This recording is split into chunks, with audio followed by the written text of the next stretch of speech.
All right, for people who are not here yet or watching this in the future, this is Firehorse Year AMA round one. I have some questions that people have submitted, and I'm going to be answering those, and then you can either ask more or we can do this again in the future. So I just want to be able to do this, and I'm doing it on Instagram because it has cool filters, and Substack Live does not have cool filters. So hopefully people understand why I'm doing what I'm doing. So I just released on my Substack, thenightgarden.substack.com, my annual Chi of the Year write-up collection. If you go to my Substack, you'll see an article, but in that article is a link to a craft document you can view on the web. And in that, you will see part one of all my compilations and writings about this year.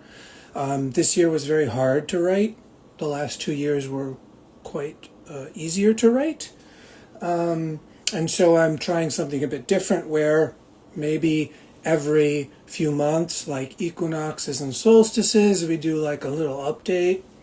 And I think that'll be a little bit better than just doing like one thing at the beginning of the year. But anyway, before I wrote that, or as I was writing that, I put a little call out on my Substack and Instagram saying, if you have any questions you'd like answered in like an AMA format, you can submit them. And that happened. So I have about 10 questions. They're pretty big questions, so we'll see. We'll get through those today. And the main thing is that we'll do this again, probably, because this system, this wisdom science, is actually quite difficult for people to understand, especially with all the misinformation and disinformation going out there. And just as an aside, while people still get here, I saw like a really hilarious bad take, and I want to share that bad take with you because it was illustrative. It's illustrative of the insanity that we're inside of right now. So it was this white girl, maybe she was mixed, and she was putting on her makeup, so already there's this like hook and catch thing. And she was saying it's going to be a great year for Sagittariuses because it's a Firehorse year. Okay? So this makes absolutely no sense. It has nothing to do with anything. They're not the same system of astrology whatsoever. Doesn't make any sense. But because they're both horses, apparently, it's going to be a great year for Sagittariuses who are born in fucking December. Except the month of the Firehorse is June. So it doesn't really make sense at all. It's completely seasonally bereft of context, okay? So just understand you're going to see a lot of bull crap, horse poop this year. And people are going to feel really good with their safe, certain, thought-terminating cliches, okay? I really want you to understand that I'm not doing astrology because I want to stop critically thinking. I do astrology because it helps me critically think. Okay? So this is the main this is the main idea. And I'm doing these in my kitchen because the kitchen is a place of working with recipes and ingredients to actually make something useful. Okay? So the symbols are real. They're not magical fantasies. Okay? It's just easier to package a system through the ages if the largely illiterate public, which is what we're talking about in ancient China, has stories and symbols that they can tell to their children and talk to each other with that don't require reading books. So that's why the system comes to us the way it does. It's not really about a horse. I mean, it is and it isn't. It's animism. And animism is natural science. So it is about a horse, but it's also not about this idea that people have. It's rooted in history. And so if you read my article on thenightgarden.substack.com, I go into that history a little bit. But if you really want a great book to read about the history of the horse, I'm reading a book called Raiders and Traders by, I think, Chaffetz. Anyway, I can put that in the notes later, but the point is that if you don't study history, real history, then you really have no shot at really understanding these systems that come to us via various cultures that require a great deal of context around those systems in order to understand them. So if you're not given the cultural understanding, you need to get it somehow. And it's not through Instagram, right? It's not through influencers trying to monetize their Instagram account by saying all Sagittarians are going to have a rich year because it's horses. Okay, that doesn't make any fucking sense. This is the level of smooth brain, jelly brain nonsense that we're swimming in. It's not legitimate. Okay, it has nothing to do with anything other than your own fantasies. That's not anything. Okay, so just get what I'm saying here. I'm using this to critically think, not to not critically think. You got to put the camera in focus to take a clear picture, right? Okay, so I'm going to get to the questions, and then if I'm not so tired, there will be time for you to ask questions. But maybe I'll answer all the questions that you have just by answering these questions. And I'm drinking my tea, and my multiple teas, so you can do that too, because I am actually literally in my kitchen. Because my cabinets are made of metal, so I can put magnets on them, and I can stick my iPhone and my iPad on my cabinets. Which is actually really like the funnest thing I figured out last year. Was that I could have this like almost futuristic vibe just by magnetizing to the cabinets that are metal. Anyway, I hope you all are doing okay. It has been a terrible, no good, very bad week in terms of astrological, both in Western and Eastern sense. So I also want to admit to you that like you really should be laying low and just being very nice to each other for the next few weeks, if not the next 2 months. So that's like a preview of coming attractions. I do a moon write-up on the Substack, and so I'm late because of my illness. Writing the Tiger Moon, like the Tiger Moon started on Monday night, so I'm a little late on that, but it's coming. I'm just dealing with all this stuff. But it's coming, but just so you know, it's a tiger moon, it's a rabbit moon. Those two moons are like trying to be acclimated to the year, the chi of the year. The issue with the horse chi, though, is that it doesn't want to become acclimated. It wants to get up and run right away. So just understand that very easy to break your ankle when you don't know how to run. Okay? When you want to run and you think you can run and you don't know how to run, it's very easy to hurt yourself and then not be able to run for like 6 months, 12 months, right? We'll talk about that, though.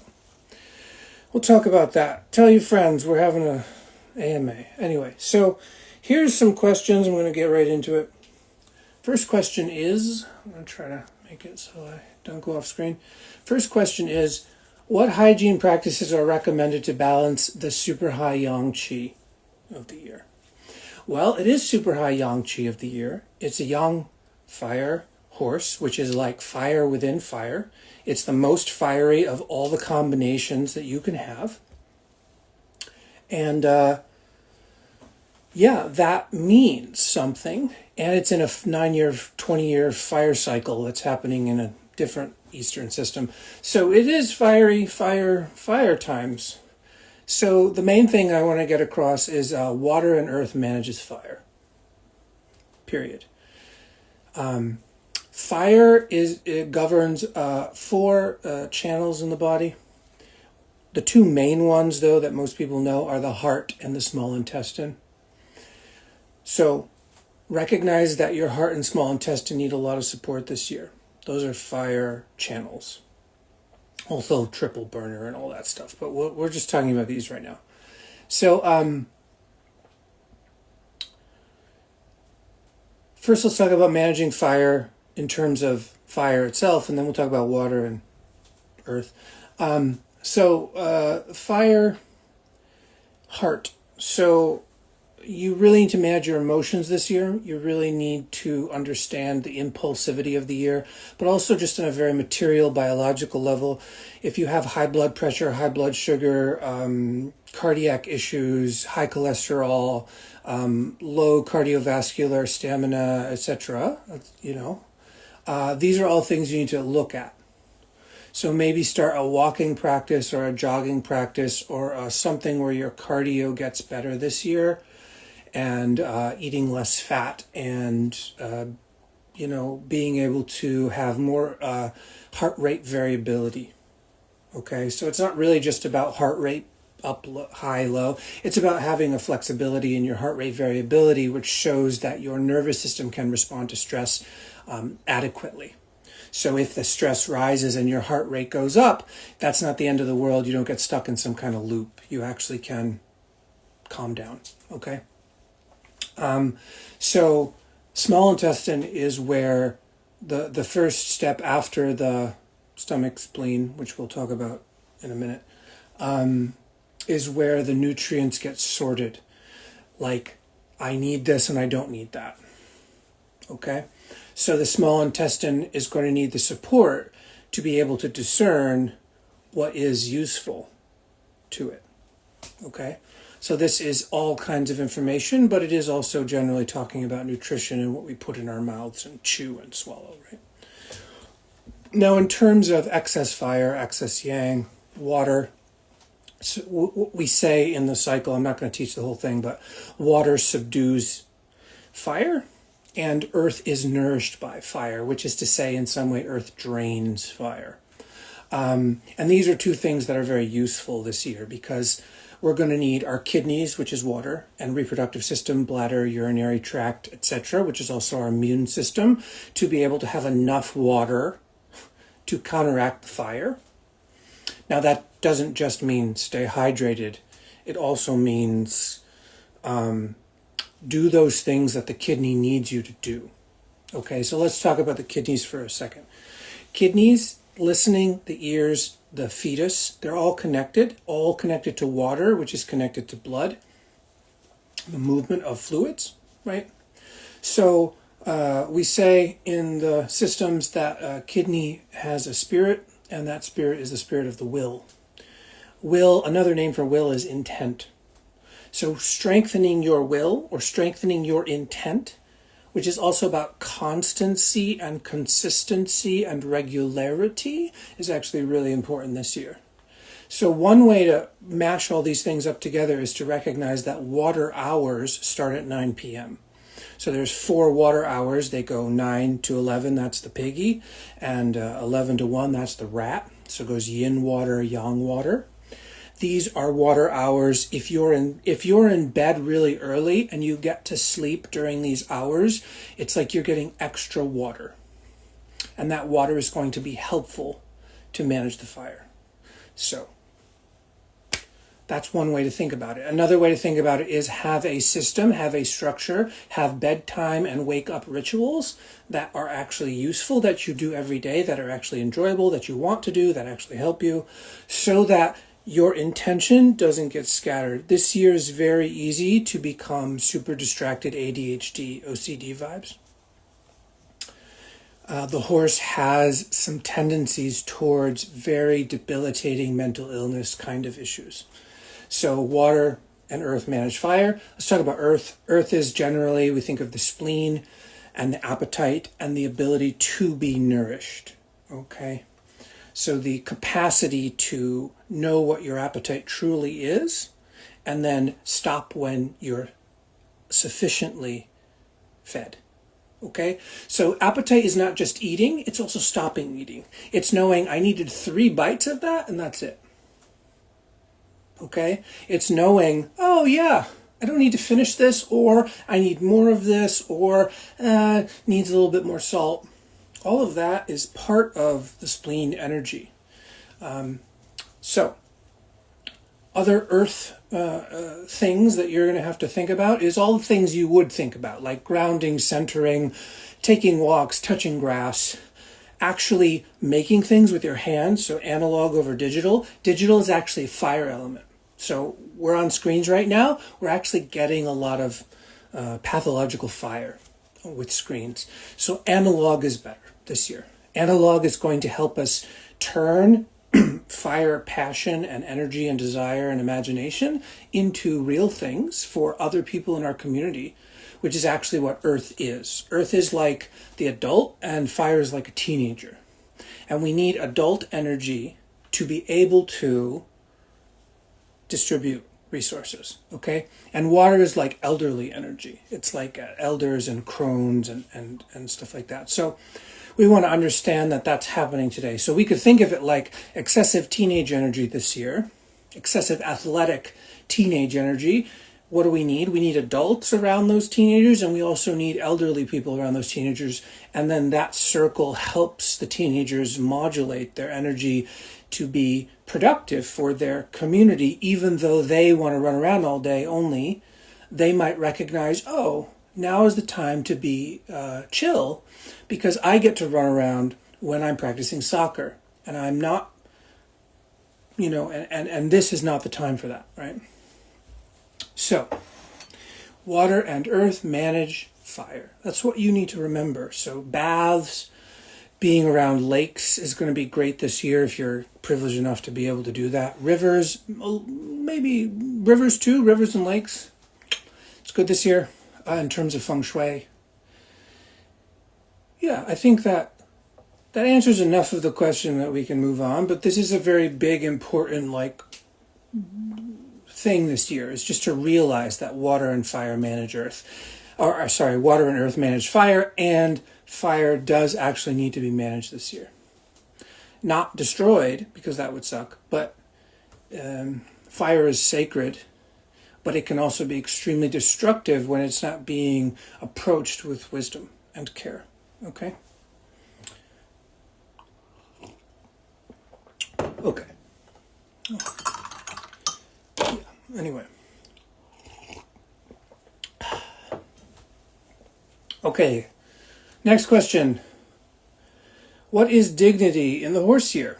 What is the ta of the fire horse? I don't know really what that means. I'm just going to delete it. It doesn't really mean much. How might our collective karma constrain or confound fire horse dignity, pitfalls, and counterfeits? Sure. So dignity is always dignity, which is to say restraint, modesty, patience, flexibility, critical thinking, discernment, and composure, essentially. Like, how do you compose yourself in the moment? What is your voice sounding like? Is it sounding super stressed because you're rushing to get the words out? Or are you able to go, take a break, not have to keep talking or something like that? So the horse in its sort of most regal, dignified form would be the oscillation between movement and stillness. Going out in the day and doing work, running through the fields, doing labor, building, running with the pack, the herd, teamwork, building on a team, all that stuff. They're social creatures, right? They're highly attuned, and some would say picky or snooty. So they're highly attuned and they want to run, but then at the end of the day, they want to come home to something that's safe and still. So if you don't have both of those things in your life, you're going to be deranged in one way or the other this year. And so dignity would be finding a balance for you. It doesn't mean 50-50, but it would mean finding a balance between movement and stillness that works for your body, your karma, your system, right? All of the things that are unique to you, you have to take what I'm saying and apply that and test it and then refine it over the years. So it's really the same every year. But because this year is so vigorous, we have to be a little careful with our greed our impulsivity because we feel so stifled by the way the things are. And so they asked about collective karma. Well, if you're in America like I am, it's a terrible year for adding more fire to an already perniciously deranged culture. So we'll get into it a little bit more, but just a brief, thing is that horse really loves main character, being the main character.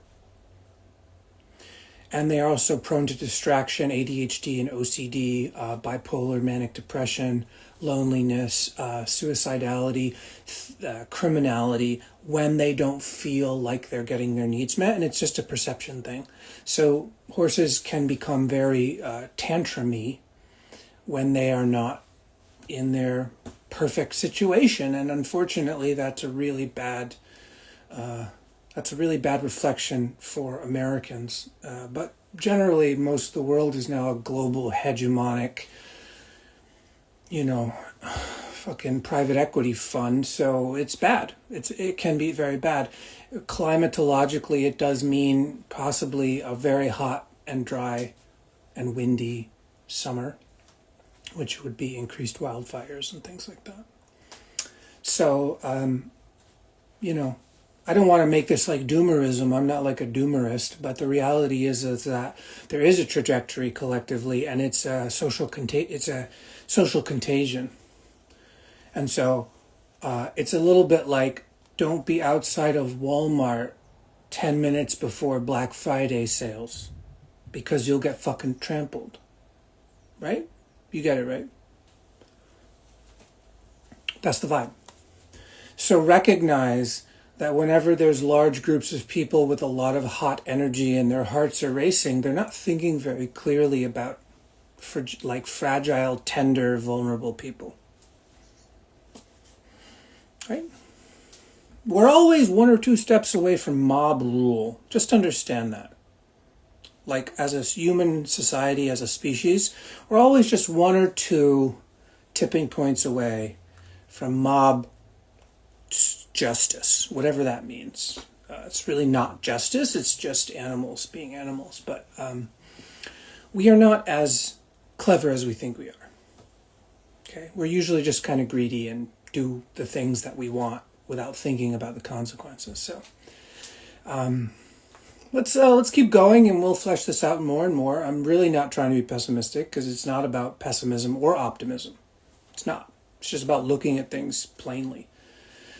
What clues for how to orient this year have you gleaned from comparing previous Firehorse years to this one? Do you see any underlying similarities of the leading years, the previous Wood Snake Dragon times? So there are other people who love to do that more. I think that one of the issues with looking at that kind of stuff is that we are not there. And the sources are quite cherry-picked. Okay?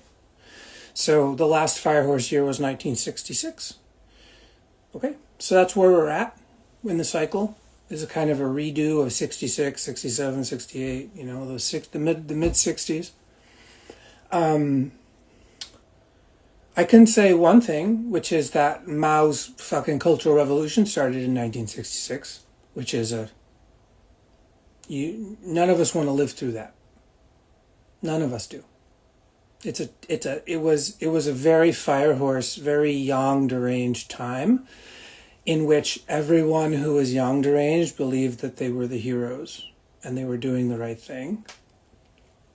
You don't want to be bludgeoned to death by Gen Z in the street because you talk smart. Okay? Just really think about what happened during Mao's Cultural Revolution, the good and the bad. Okay? Really understand that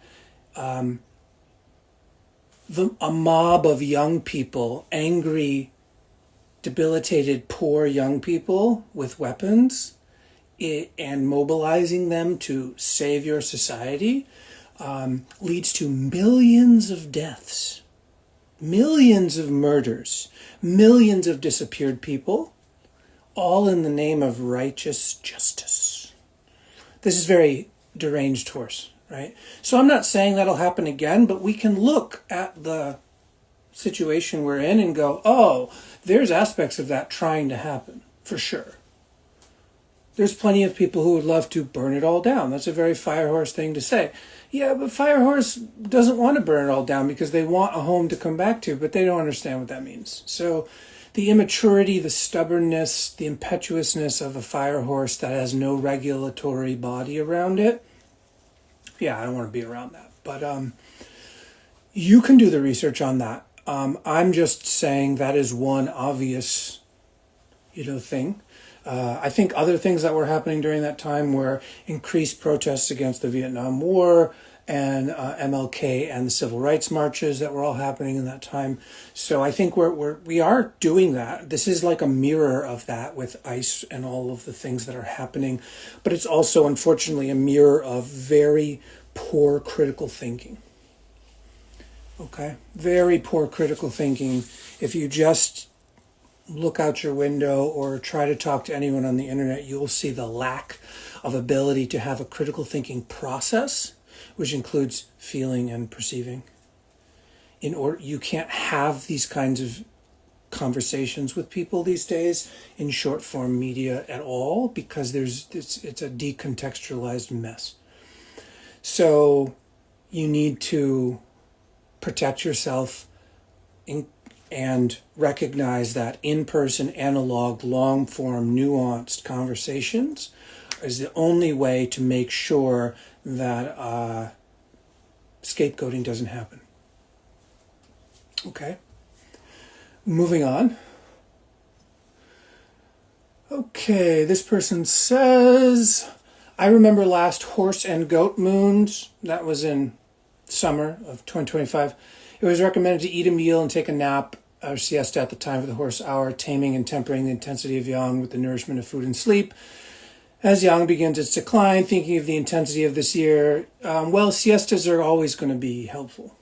There's no best time for that. I mean, basically after the horse hour from 11 to 1 p.m. where you've done your most work, you should be getting the most energetic labor out of your life in the morning to about 1 p.m.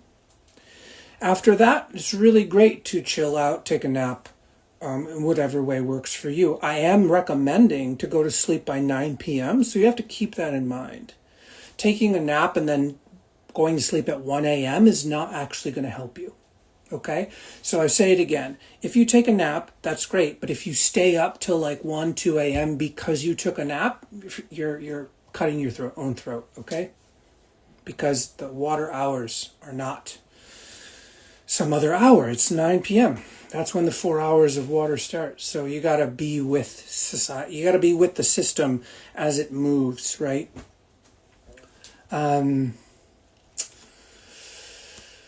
Let's see. I've kind of answered that one. Next one.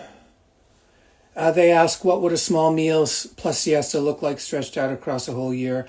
I don't think that's a useful thing to answer. That's kind of a wrong question. You could look at other cultures that have a siesta already baked into their, reality. What would you do? Well, you eat seasonally. Really. You eat seasonally and you rest in the hottest part of the day. If it's a really hot place, you'll see people resting in the hottest part of the day.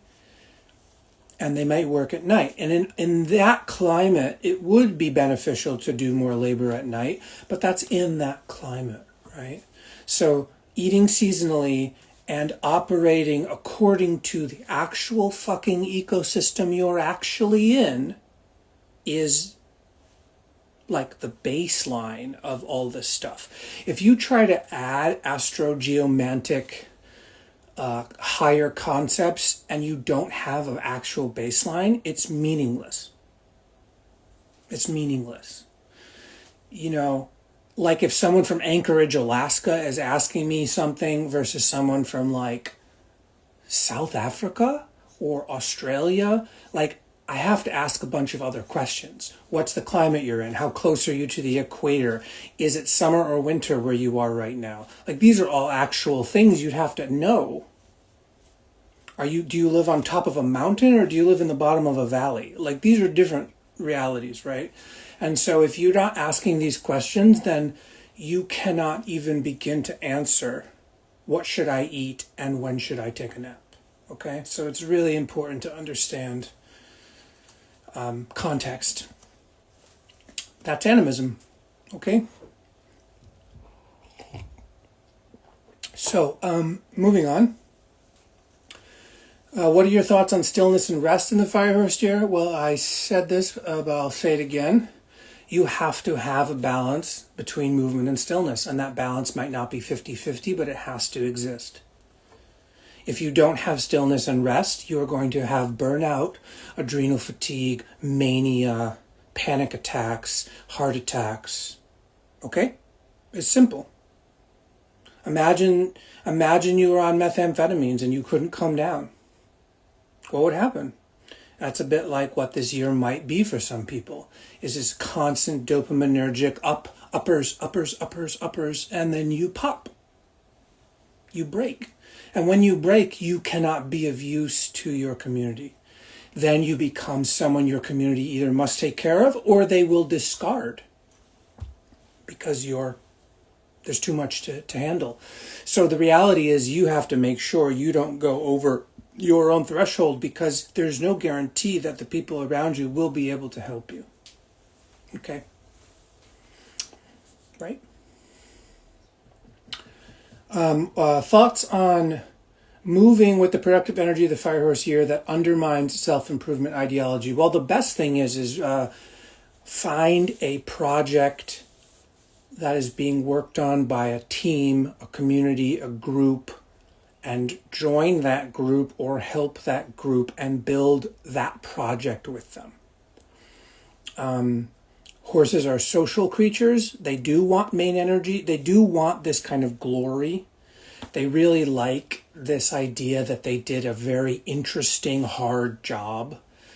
And unfortunately, most jobs that need to be done are boring, repetitive, consistent work that we need to do. So horses are probably going to first, that horse energy and horse people in general are going to want to do more interesting things. They want to do big, bold, innovative things. It's a bit like, well, I think first we need to get our basics in order. The main thing is team building, or building on a team, or joining a team. It's going to be pro this year. It's going to be easier to do that. It's going to feel like you have a little more chi to do that. Like join the gang, whatever that is. But I do want to sort of make sure I'm catching the right points here, because it is important. So let's see.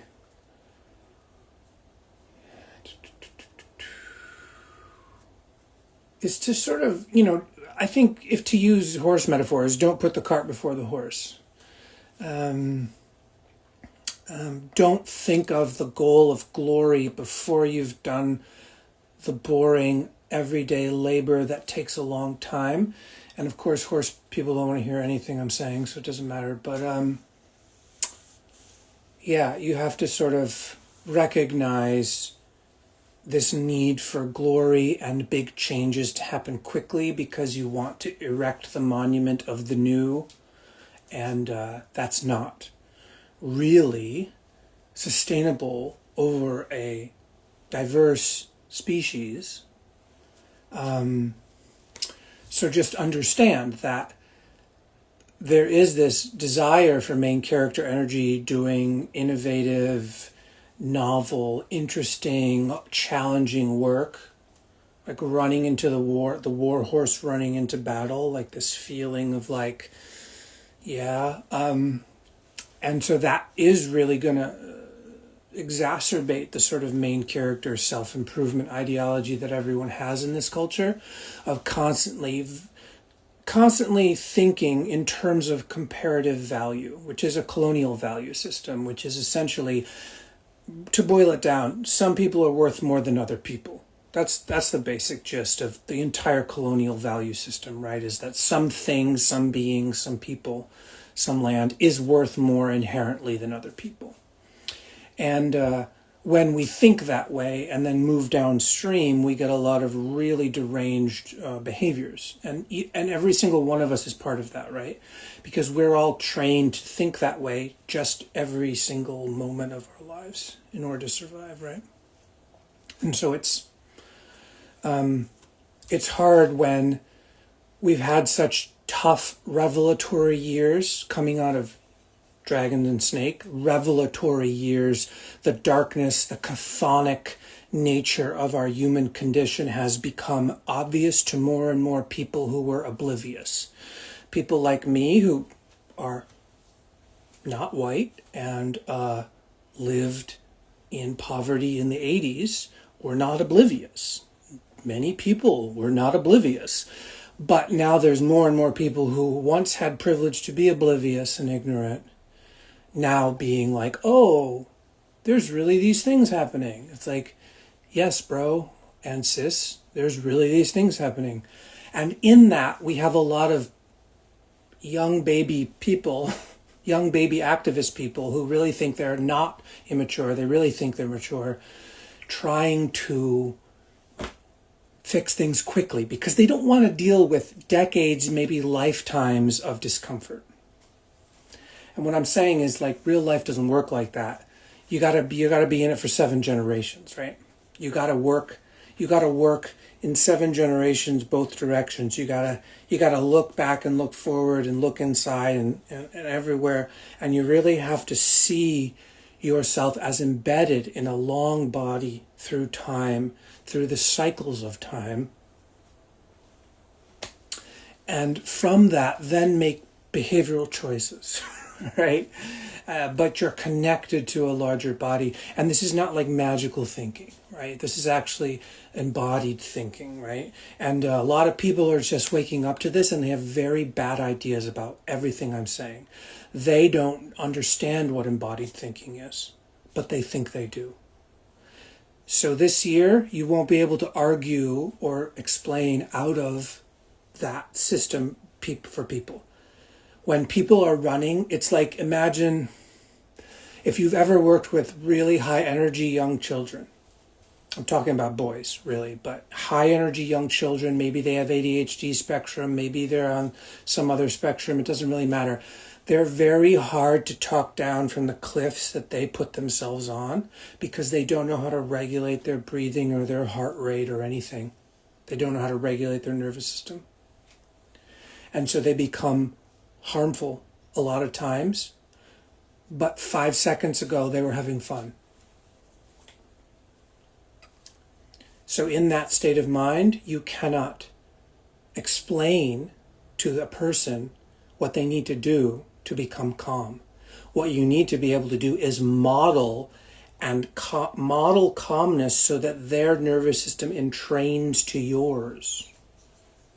So if you can't do the things that you are explaining in the actual moment, you are a meaningless, useless nobody. You need to go away. Really, because it's not solving anything, right? So you have to excuse me. You have to actually be able to calm yourself under pressure.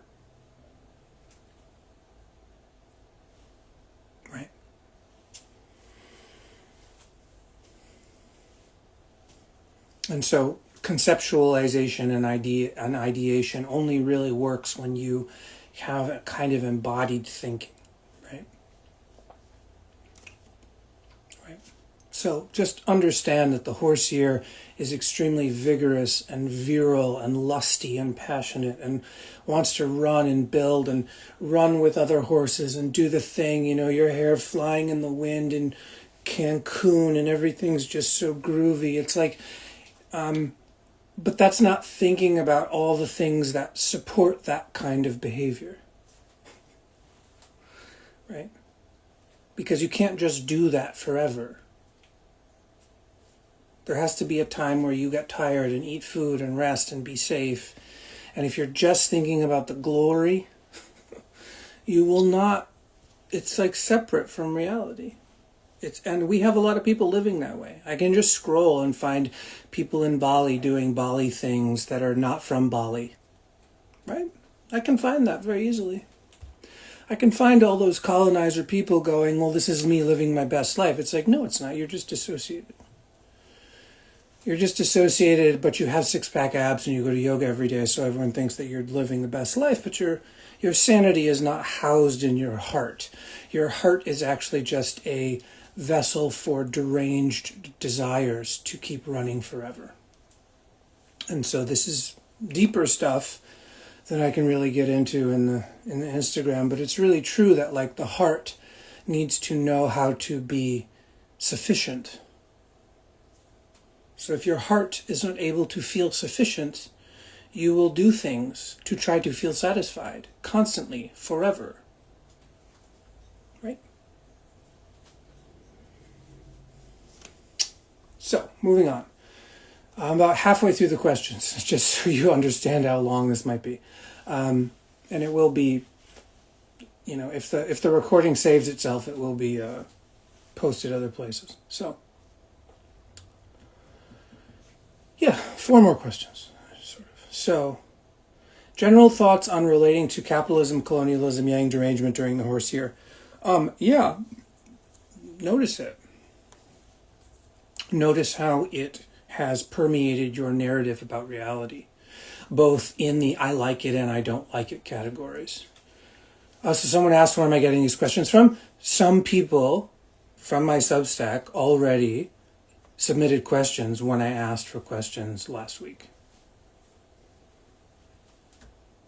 Yes, my Substack, which is in my bio, thenightgarden.substack.com.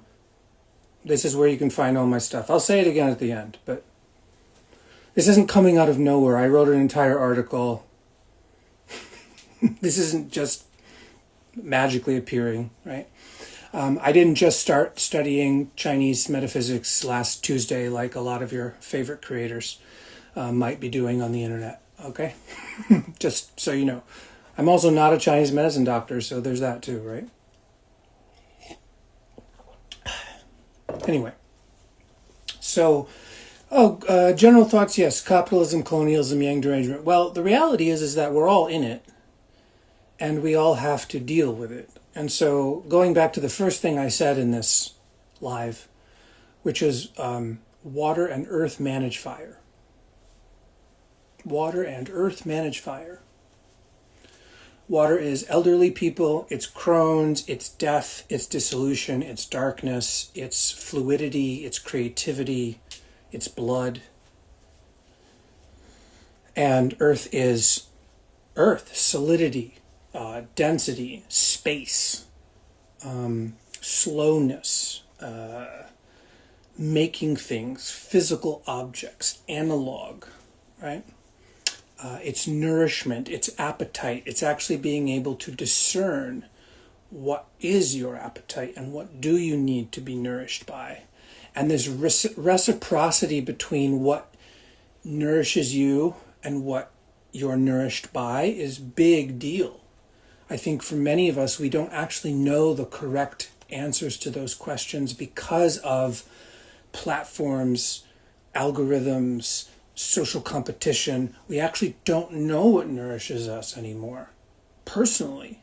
And we're trying to find it. So I think this year, going back to some of the things I said before, this year is great for teamwork and main character energy, which is like visibility. So the best option for that would be like being visible as part of a team. Instead of being the leader of a team, be like part of a team that's like a leadership team or something like that.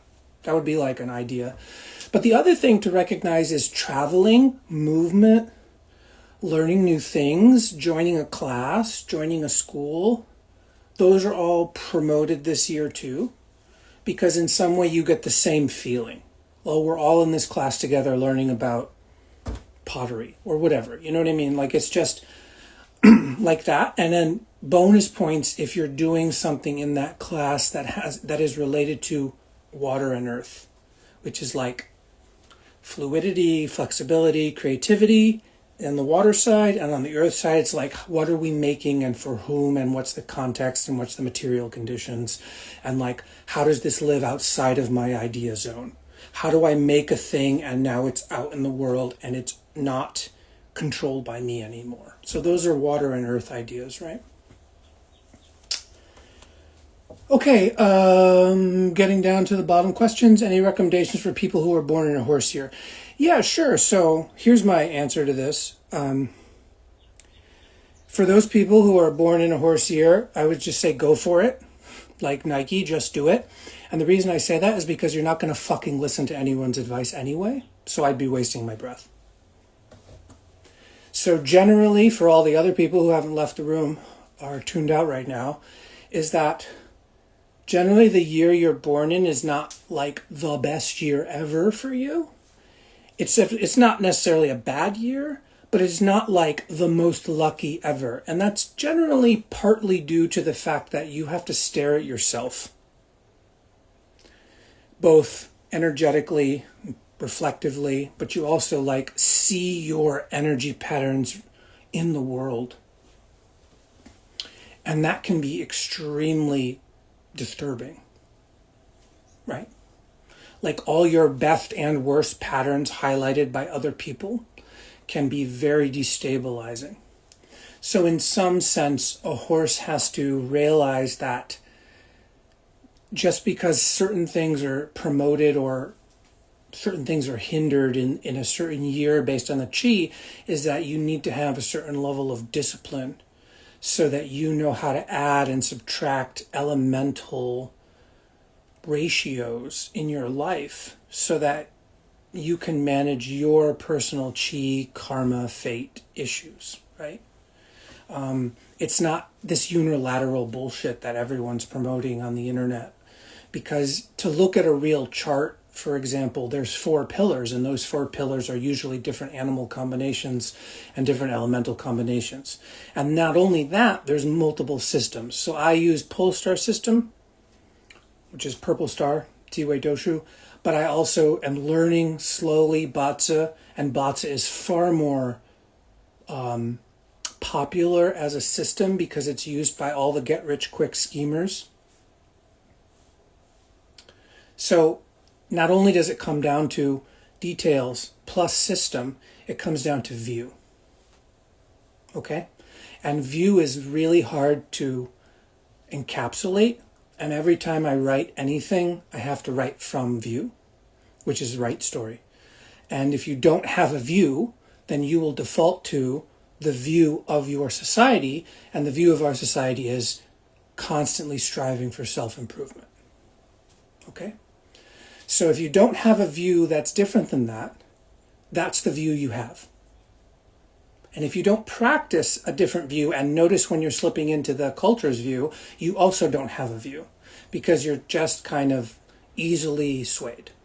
Okay? So learning to rely, study, embody a real view is actually the hardest part of all this stuff I'm talking about.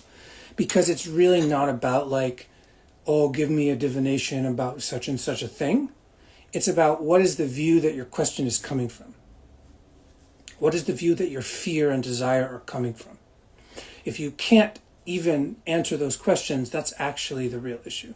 So most of the time, divination and astrology point us back to the places in our own view, which is our own story, our own narrative, where we are totally out to lunch. We're just not there. And so the reflection reflects to us the gaps in our coherence. But this only can come from someone knowing enough of the view to be able to reference it, or having a teacher or someone who's constantly reinforcing the view. Because this is really not what modern people want to talk about. You can be the most well-meaning, moderate person, but if I point out where your view is completely bullshit and insane, you will go crazy, become possessed, and attack. Because you have no practice understanding that you are not a self. that you are a combination of forces which include ancestral ghosts, which hijack your system at any given moment that they can in order to try to get what they want. But because you don't have a view, you don't see it that way. So this is the hardest part. This is really the hardest part. And it's view, view, view, view, view, view, view, view, view, view, view, view method. View, view, view, view, view, view, view, view, view, view method. View, view, view, view, view, view, view, view, view, view method. Okay? Because the view contains the methods as a seed, and it contains the fruit. But that's another story. Okay? You have to understand that everything you want is already inherent. And so this is the non-dual part. But most people will just do bypassy, nonsensical versions of non-duality. And they will mistake it for non-duality, which is not the same thing. And so all of these things are very, very tough, very, very hard. And I don't blame anyone for falling into traps. I don't blame you, because it's very difficult to do this, especially if you want things.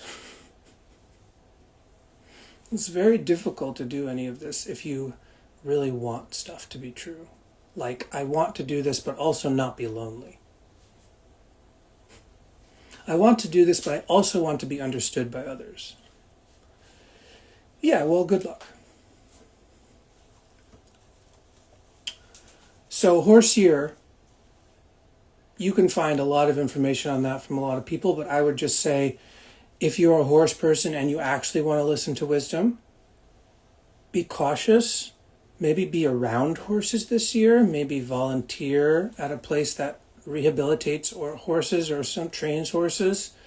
And make sure you understand that the running away and the coming back is not actually about anybody else, and it's not actually about the world. It's about your organs' relationships to each other and the spirits that are contained in those organs, okay? So the movement and the stillness is actually happening in your own heart field, okay? But it appears as if it's happening outside of you, because that's just what the human condition is. It's generating of perception in a quantum field, okay? Basically, it's a dream. You're having a dream right now. So am I. That's part of the view. It's really, I would love to be able to just, yell at everything forever, but it doesn't work. It's like all these things require a great deal of care and time to unpack. So I just want you to understand there's doors within doors within doors, and they all come back to your own ass. It all comes back to your own composure and willingness to restrain yourself. And restraint is not necessarily a bad thing. It's not like locking yourself up in the basement or something. It's just the restraint of knowing that your desires are endless. And saying, oh, maybe I don't want to keep chasing them if they're endless. Maybe I need something else to balance this out. Okay, final few questions. It looks like this year will be hard on especially vulnerable bodies. I'll stop you there. That's an assumption you have. Whoever wrote this. That's an assumption you have about something. As if some years are somehow easier for disabled people or something. It's crazy talk, okay? You're not special, and neither am I, and neither are especially vulnerable bodies, and neither are especially non-vulnerable bodies, because that also doesn't mean anything. These are just virtue signal ideas that don't mean anything, okay? So this is part of the language trap of trying to be clear, but really you just fall into some dualistic nonsense because you're sad and scared and, blah, blah, blah. Yeah, me too. Okay? But that is not true. It doesn't look like this year will be especially hard on vulnerable bodies. That's just what it looks like to you. Okay? So recognize that's not what the system is saying. Any tips for managing chronic illness and inflammation? Yes, you should manage chronic illness and inflammation because this year is like an inflammatory year. It has a lot of excess yang fire. So all inflammatory issues will become easier to promote. So you have to be even more wise with your choices about that. Okay? And chronic illness is too broad of a topic. Everyone has some version of chronic illness. It's too broad. You're going to have to look inside yourself and really discern what that means for you. I've already said some dietary and hygienic things, but dietary is really always seasonally, locally, eating at the right time of day, don't eat too late, don't eat before bed. I mean, these are basic things, right? This is basic for the whole, for every year, not just this year. So if you think there's like real answers, well, that's not really true, because you can always find an exception to every rule. Obviously, there are systems that you can follow that will tell you in this month do this. But the reality is that those things are still just kind of general. They're just kind of like, okay. The reality is that there's no easy answer to solve your problems. It's a whole nother rabbit hole, right? But just realize that, like, when your questions come from a really simplistic version of reality, then they will always give you really bad answers. Because you don't question the premises of your own questions.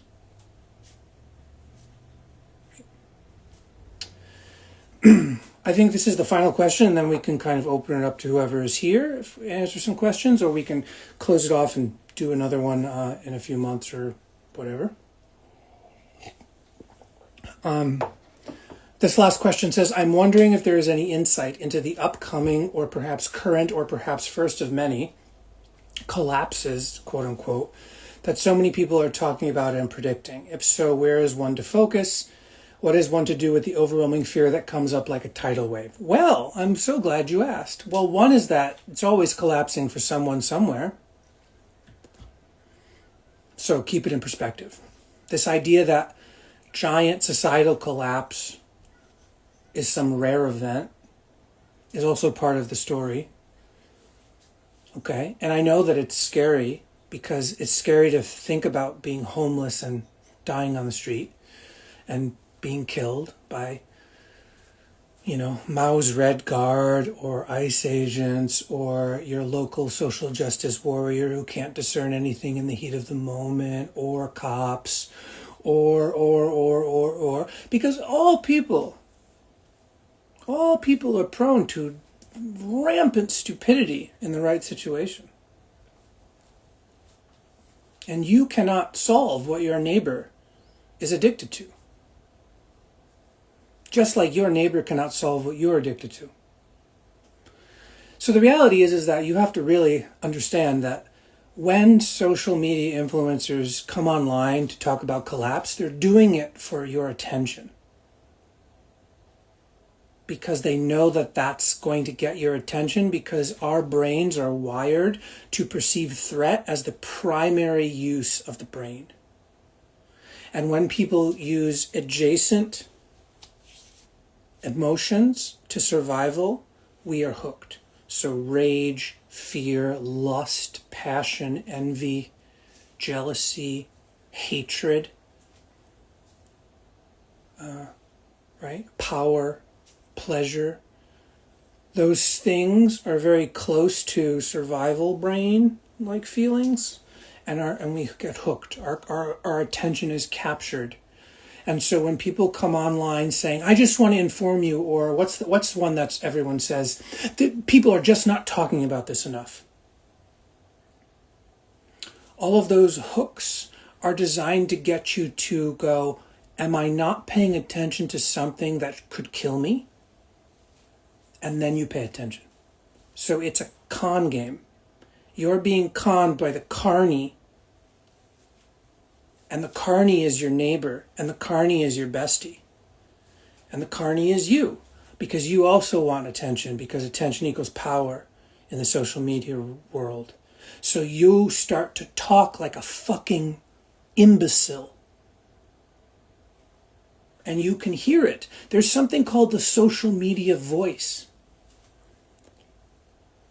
Because people have learned that if you constantly talk like this, like it's always a question that hasn't been answered, then people will stay to the end of your stupid bullshit, and you'll get the views and possibly the likes and possibly even the monetary advertising deals. So it's all based on your inability to understand how your brain, heart, gut, enteric, autonomic, parasympathetic nervous system works. And neurodecolonization is the ability to notice how those systems that I just named have already been colonized and make a choice to decolonize it. And I'll say this again, so this is very important. Colonization at its core is not complicated. It's not. It has extremely complex behaviors and effects and systems, yes. But at its core, colonization is not complicated. Let me break it down for you. I've studied this for years to try to get to this answer. Colonization is simply convincing someone to hate and fear their own body.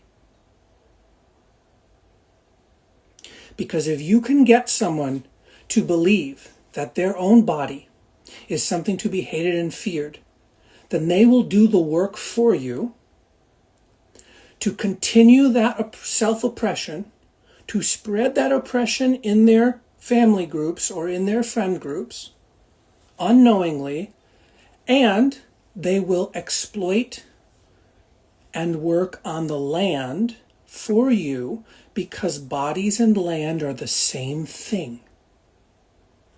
So if you are convinced subconsciously to hate and fear your own body, you will do anything to the land that somebody tells you if they are secretly saying, if you do this to the land, you will be able to not feel the hatred and fear of your own body a little less. You'll feel it a little less.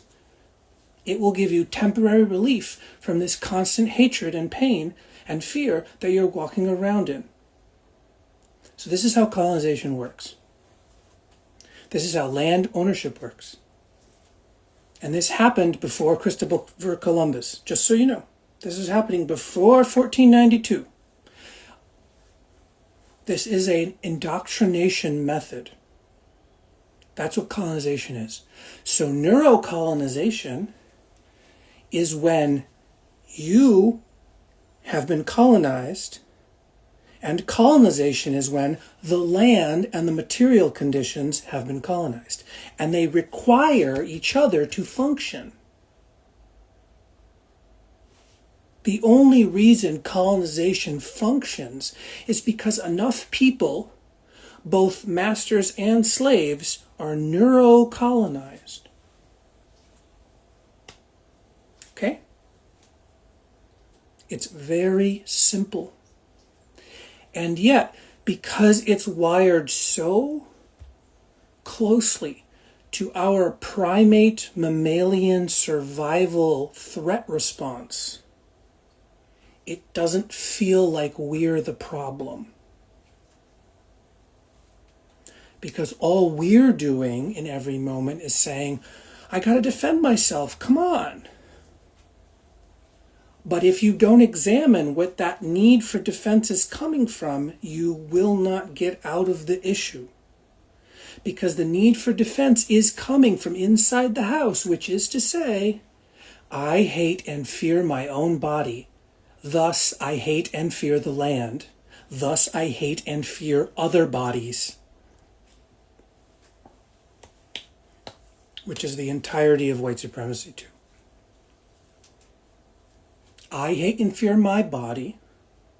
So when strong daddy figures point at black bodies and say they're the problem, I go, well, thank God, because I can't stand feeling my own body. So I'm going to feel the hatred I have for their body.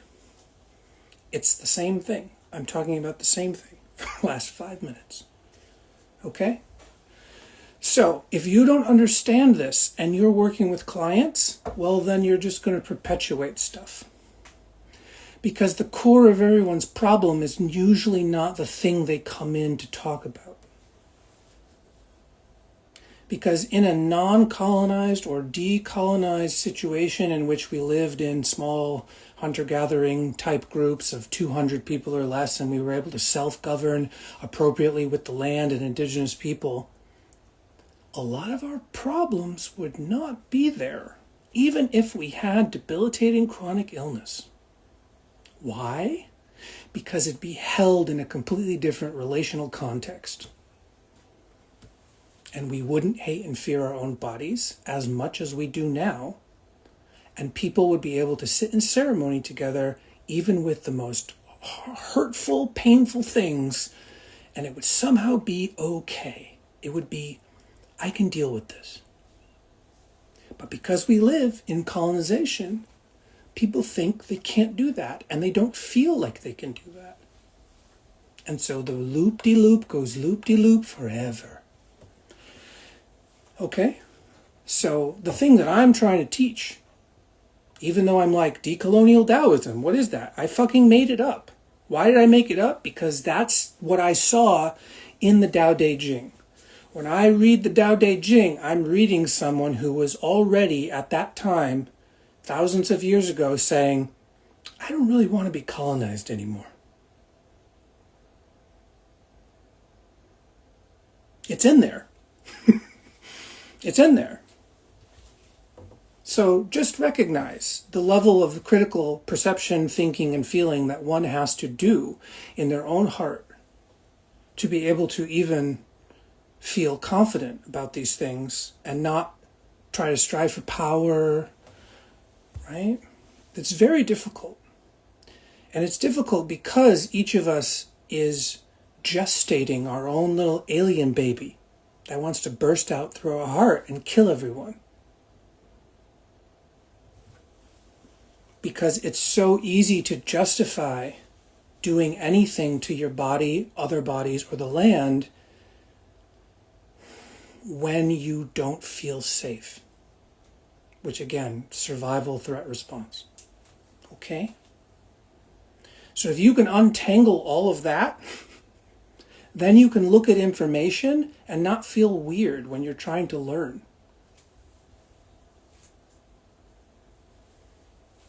And you want to know why people have such a hard time learning and having critical thinking today? Yeah, I'm talking about it. Because when you hate and fear your own body and other people's bodies by proxy, then information is only about what you can gain or what you might lose. Do you understand what I'm saying? Information becomes a trigger to your weaponized emotions. You look at information and you're constantly having to judge, comparatively value, whether you're going to gain something or lose something from the information just existing in the world. So this is how people get caught in cons and scams and cults. And this is how people become lonely. And this is how people become incels. And this is how people become TERFs. Because information on its own is just made up. But if you are colonized, it is another way to trigger your gain, loss, survival, threat response. Because you're colonized. Because you hate and fear your own body, and your parents hate and fear their bodies, and their parents hate and fear their bodies. So now it's just normal. And now you look at information, and all of that is embedded in the relationship between your perception and the information you're perceiving.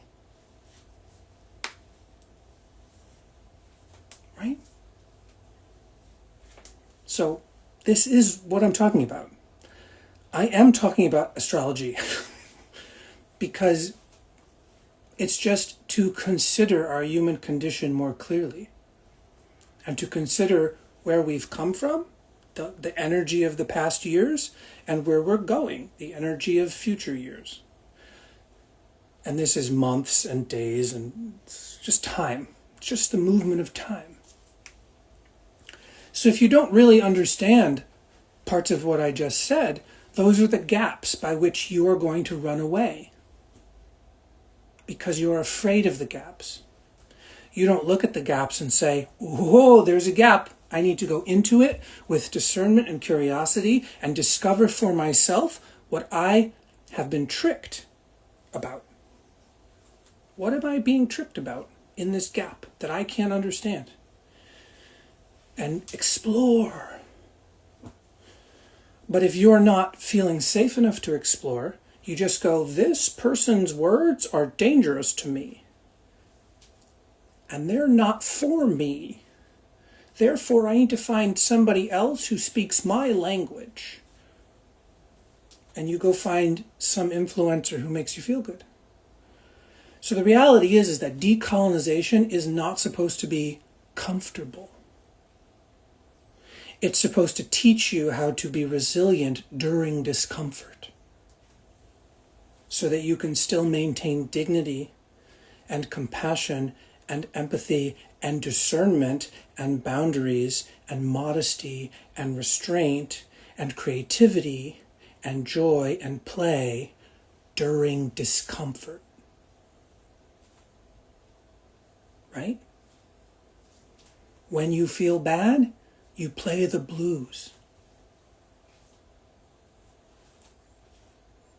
We have an entire history of Black people going, life sucks. Let's make some art about it. Right? Life is painful. Life has pain and discomfort in it. Bad things happen and have happened and will happen again. Therefore, instead of just joining that trend, I'm going to have to try to transform or at least accept something about our condition. And that makes the heart hurt. And if you don't have enough scaffolding, the view around this pain, you will jump to your addiction because the pain is too much for the heart to deal with. So it's about testing the boundaries and the resiliency of your heart so that when it starts to feel away, you don't just harm yourself or others. Okay? So this is the decolonization part of it all. It's like this idea of collapse, going back to the question. What collapse are we talking about? My phone battery might die, so I'm going to have to close it up soon. Unless I can find a way to charge it when I'm over here, which might be possible. I don't know. Anyway, this idea that we should focus in a certain direction, we should, it's like, no, what you should do is just deal with your overwhelming fear. Because you're going to die anyway. It's just that you don't want to die feeling bad. So it doesn't really matter when or why or how you die. What matters is dealing with what is the source of your overwhelming fear. And I guarantee you the source of your overwhelming fear is not the imagined fantasy version of collapse. That's just what your mind does to not feel bad.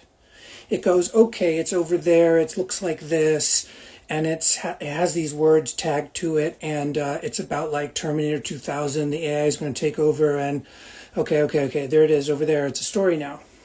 Instead of, I really haven't dealt with my own issues about the way I feel about being alive or dying, or the feelings that keep happening in my body. I really haven't dealt with my relations.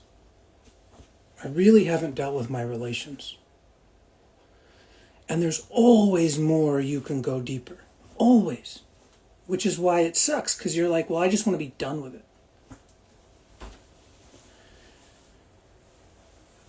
But the reality is you don't ever get done with, like reality doesn't have an on or off switch.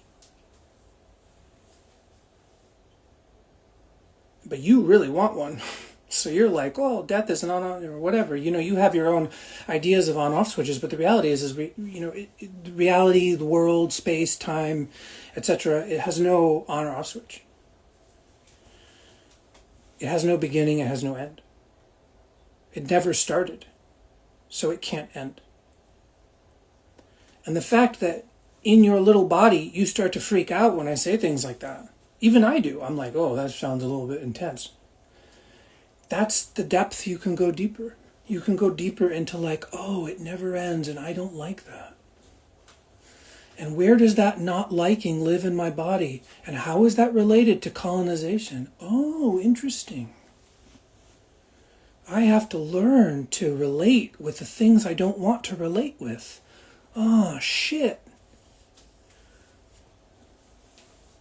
Right? Instead of, I would just like to pay you to coach me to make more money. Because if I have more money, I'm fine. And that's 90% of what you see online. What can I do to self-improve? That's everything online. When you open up online, you are also partially going, what can I watch so that I can self-improve? And a little bit of that is okay, because you're like, man, I'm really in a depression spiral and I need to learn how to get out of it.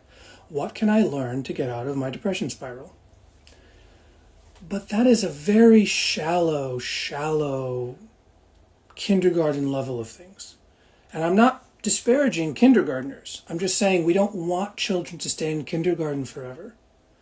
We want them to go, here's the basics. I want you to have a baseline so that you know some stuff so you can learn other things. You can stack on top of this learning. But the problem with being colonized and being on colonized platforms is that everyone starts to go to the lowest common denominator. So it's always like starting again. So it's always like going back to kindergarten.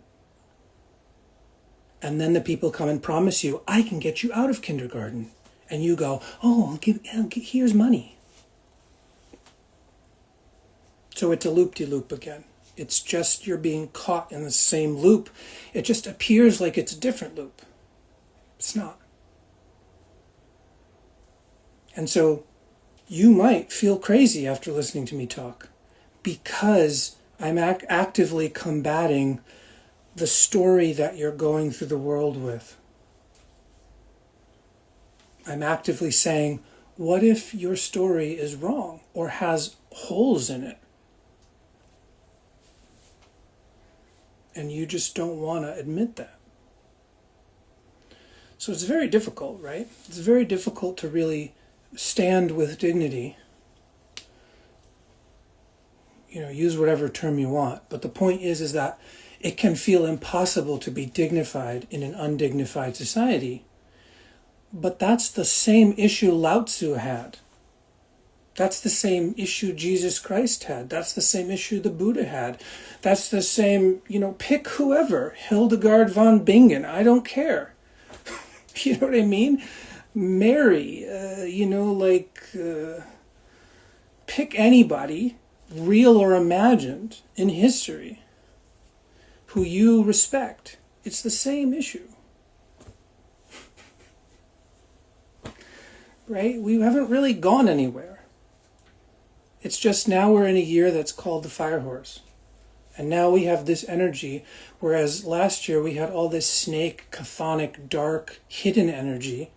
And now we're coming out of that going, how do I deal with it? And the horse is going, well, get to work. Put your desires for a better world into action, but don't just impulsively act, because that's stupid. But we live in a society which is all about impulsive acting because we don't want to feel the discomfort. Back to what I'm saying, back to colonization. We just don't want to feel bad. So we'll do anything and we'll listen to anyone who promises us that we don't have to. Instead of, how can you feel dignity in the face of your bad feeling? So I'm going to end the horse talk for today.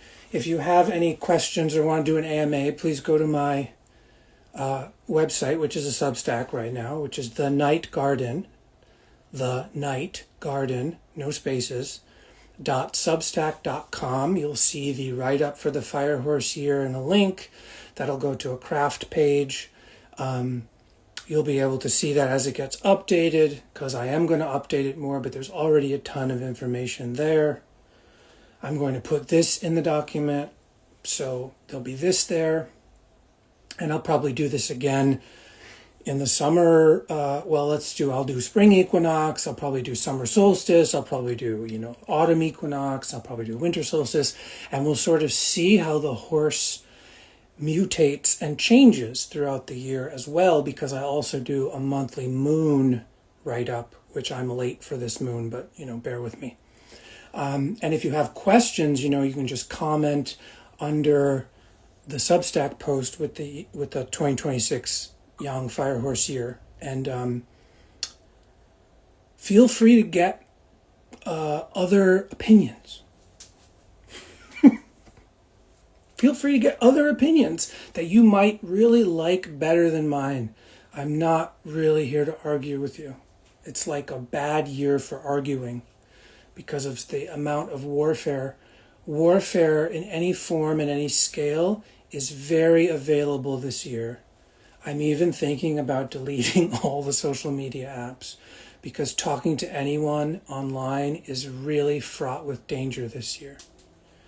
Trusting people that you've never met in real life, very dangerous. Very dangerous. Most of you have not met me in real life, and I'm really saying this. Trusting people you've never met in real life is stupid this year.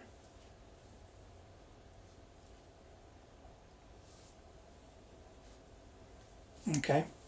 You have your own karma to deal with, and so do I. And they're not all compatible, in a sense. On a superficial personal level, they're not completely compatible. You can't understand my karma, and I can't understand yours. All I can do is look at enough patterns and systems to say, here's some ideas, here's how I'm trying to deal with my karma. But it's not, no one can give you the answer. We can only try to say, well, this is some ideas I have. And that's for everyone. That's the entire of the world. People who want to help, it's never going to be tailor-made for you. And that's fine, but you need to figure out how to take information in and not just fall back onto your biases and assumptions and colonized stories, right? Right? Hopefully we're on at least that page. It's like, that's my message. So this is the Fire Horse Year. First 2 months, be very careful. Jog before, walk before you can jog before you run before you sprint. You know what I'm saying? It's like very basic stuff. Don't break your ankle 2 weeks in. Don't try to make big decisions without planning it out and without having collaborators to check your work. Okay? Being the lone hero is a big recipe for being a cautionary tale this year. Even though the horse year is going to really feel like you could do it alone, you could really be a hero this year, that's part of the horse's biases talking. It's much safer to ramp it down by 50% and add 50% more help. You know what I'm saying? Anything you think, try to reduce the scale by 50%, reduce the intensity by 50%, make the project smaller, and add 50 to 100% more assistance. Right? Instead of going from 1 to 10, go to 1 to 5. And instead of going it alone, add another person. Right? That's like, oh, that's helpful. Okay? So this is how I think. This is how I think with the information. I don't need to know the answers. I need to have a process by which I can take the data and the patterns and the feelings and the symbols and turn them into iterations, ideations, potential metaphors by which I can think with. Right? I'm teaching a way of learning, which is dealing with dream symbols directly in the body. That's what I do on my Patreon.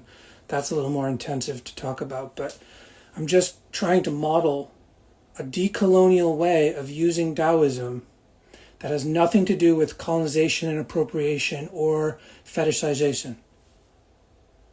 Right? I'm not fetishizing Chinese people. I'm respecting Chinese people by trying to do what their ancestors were talking about. I'm not interested in what the People's Republic of China tells me about this stuff. Do you understand? I would probably not be allowed into the country, and then I would not be allowed back into the US. Do you understand? You understand nation states and being ungovernable and being a dissident and all that shit? That's what you want to be. You want to be ungovernable. In Spanish, it's ingobernable. You want to become what your ancestors wanted for you, which is to be ingobernable. Please, please remember in your heart what you really want, not what you want just because it's available. Okay. Thank you all so much for listening. Be kind to yourselves and others, and I'll talk to you later.